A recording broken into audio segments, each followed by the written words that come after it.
दरिंदा सिफत इसराइली फौज ने गाजा में मजीद 50 फलस्तीनियों को शहीद कर दिया है। सहनी जंगी तैयारों ने रात गए नसीरत पनाह गुज़ीन कैंप पर मुख्तलिफ रिहायशी इलाकों को निशाना बनाया है।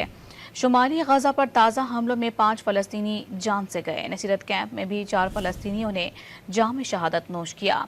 शौदा की मजमूई तादाद 38,848 तक जा पहुंची। दूसरी जानिब गजा में सीवरेज और आलूदा पानी में पोलियो वायरस की तस्दीक भी हुई है। आलमी इदारा सेहत ने पोलियो की मौजूदगी पर तशवीश का इजहार करते हुए वायरस की तेजी से फैलने से खबरदार कर दिया है। इसराइली फोर्सेस ने भी अपने फौजियों को पोलियो से बचाव की वैक्सीन लगाना शुरू कर दी है।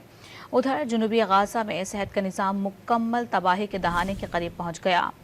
अनवा के मुताबिक गाजा में उनके 26 मराकज़ सेहत में से सिर्फ 10 फाल रह गए हैं।